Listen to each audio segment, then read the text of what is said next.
guys. Okay, so if you guys are here, that means that you have crossed level 1 of getting shortlisted amongst all the other applicants that you applied for the interview, and you are about to go for the job interview, right? That you've been waiting for, or that you've been yearning for, or worst case scenario that you really need right now. In any case, you want to make sure that you do well in the interview. So you probably have heard or watched my first video, which is where I explained to you the importance of pre-work before an interview, how to prepare for the role, how to not just prepare only for the interview, because that might or might not get you through the door. But if you definitely do what I told you in the first video, you are already nailing the interview and half of your job is done. So what's the second question that I'm going to emphasize on? The second most common questions come in these forms. What are your strengths? Why should I hire you? What will you bring to the table? What's so unique about you? Or tell me something about your achievements in the previous role. Any of these questions, I'm going to give you an umbrella concept to answer these. Okay? Now, whenever the interviewer is asking you questions like what I mentioned to you, they're trying to understand what you as a person hold as a skill, as a determination, as a unique ability that is going to affect the organization and the role positively, and how they hiring you is going to be better than hiring someone else. So this right here is your chance to brag about yourself. And most people think, oh my God, I shouldn't be bragging about myself. It's all there in the resume, da-da-da-da-da. But if you're not doing that, then my friend, if you don't blow your hood, then who will? Nobody else will. So here's what you need to do.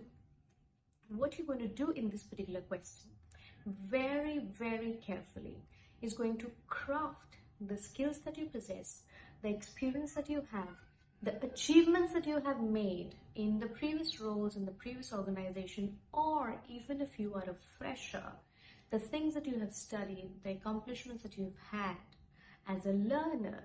You're going to craft it, mold it, carve it, and you're going to put it in a form that caters to the job description and the profile for which you're appearing.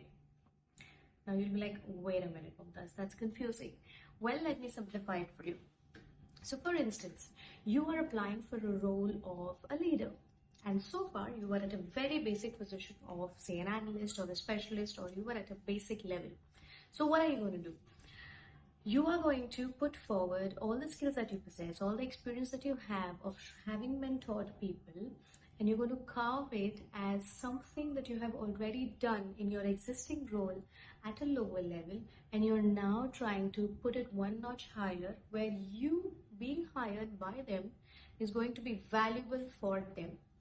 Because the skills that they require, okay, some may be technical skills, some may be managerial skills, some may be people skills.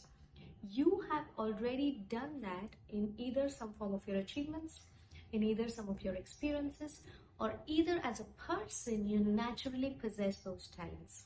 So this question is the place where you're going to talk about your certificates, where you're going to talk about your experience, where you're going to talk about your awards, where you're going to talk about how you mentored someone else for a role and brought their learning curve up.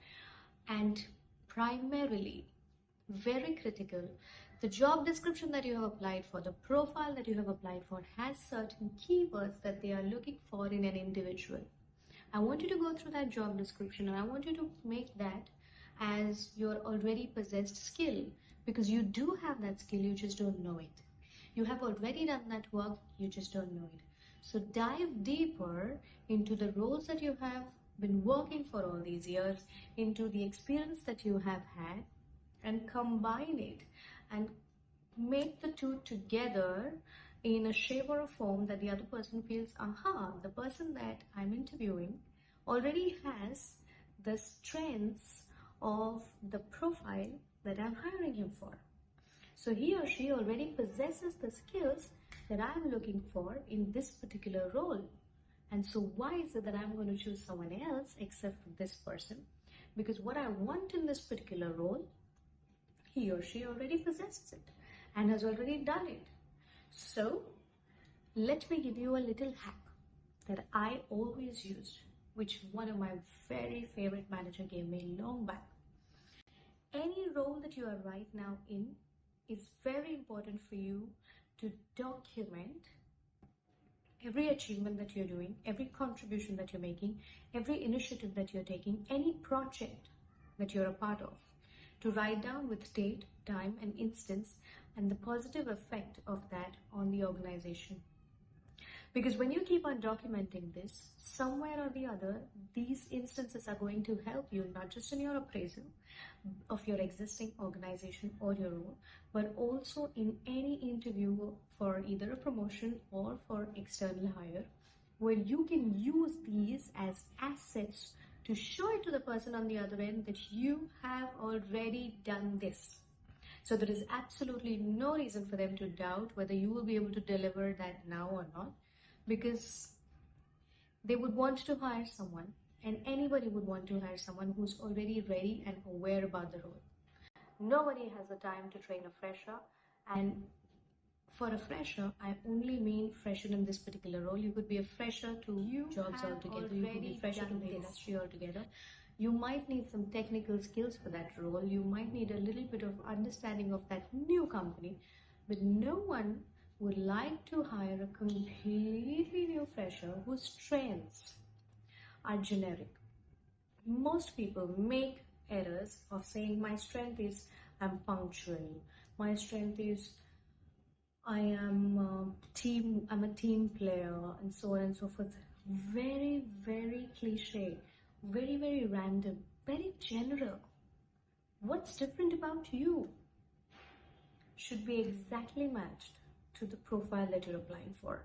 So I have given you the biggest hack on earth to give the answer of the question, what are your strengths?